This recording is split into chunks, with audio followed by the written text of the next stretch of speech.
যুক্তরাষ্ট্রের সঙ্গে ভারতের ক্ষমতাসীন বিজেপি সরকারের সাথে ক্রমশই বাড়ছে দূরত্ব। আর এই দুই দেশের সম্পর্কের অবনতির জন্য ওয়াশিংটনের উপরই দোষ চাপাচ্ছে নয়াদিল্লি। কেন, কী কারণে বাড়ছে দূরত্ব? বিস্তারিত থাকছে রিপোর্টে।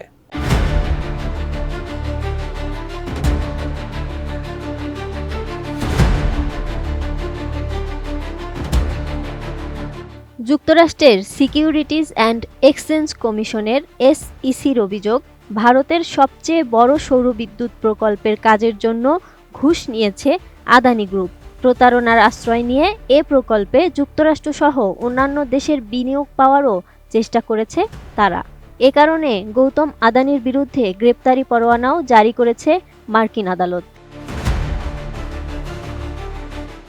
জানা গেছে, সৌর বিদ্যুৎ প্রকল্পের কাজ পেতে ভারতের কর্মকর্তাদের $265 মিলিয়ন ঘুষ দেওয়ার অভিযোগে ভারতীয় ধনকুবের গৌতম আদানিকে অভিযুক্ত করেছে মার্কিন আদালত। বিষয়টি নিয়ে দুই দেশের মধ্যে দূরত্ব বাঁধানোর কারণ হিসেবে ওয়াশিংটনকেই দোষ দিচ্ছে নয়াদিল্লি। এখানে ভারতের প্রধানমন্ত্রী নরেন্দ্র মোদীর দল বিজেপির দাবি, একদল সাংবাদিক ও বিরোধী দল কংগ্রেস নেতা রাহুল গান্ধীকে নিয়ে ভারতকে অস্থিতিশীল করার চেষ্টা করছে মার্কিন পররাষ্ট্র দপ্তর। শেকড় থেকে শিখরে।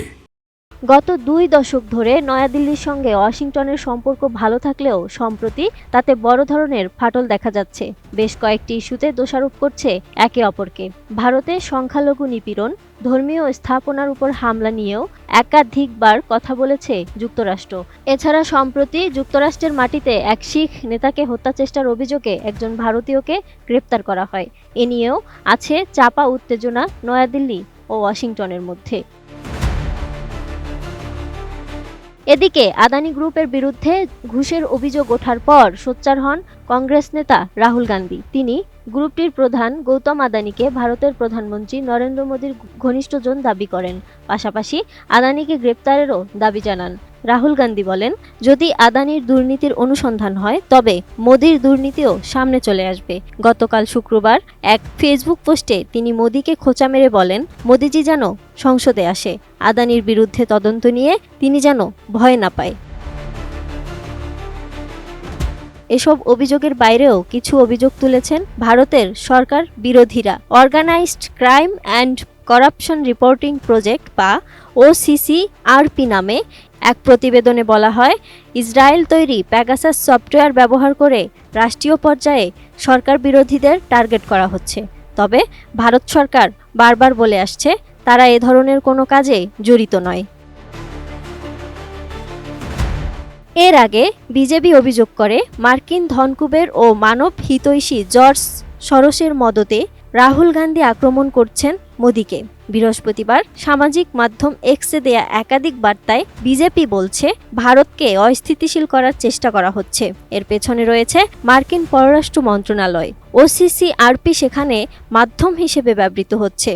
একই দিনে বিজেপির জাতীয় মুখপাত্র সম্বিত পত্র আনুষ্ঠানিক ব্রিফিংয়ে একই অভিযোগ করেন। সব মিলিয়ে সম্প্রতি ভারত ও যুক্তরাষ্ট্রের মধ্যে উত্তেজনা বেড়েই চলছে। আদানি গ্রুপের উপর ঘুষ গ্রহণের অভিযোগ উঠলে তার ধাক্কা লাগে ভারতের অর্থনীতিতেও। শেয়ারের দরপতন সহ বড় ধরনের ক্ষতির মুখে পড়েছে আদানি গ্রুপ। সম্প্রতি গ্রুপটির সঙ্গে একটি বড় চুক্তি বাতিল করে কেনিয়া। এ বাস্তবতায় প্রশ্ন উঠছে, যুক্তরাষ্ট্রে কি আদানির বিচার করা আদৌ সম্ভব? যা জানা যাবে যুক্তরাষ্ট্রের আদালত থেকেই। Desk report, ATN news.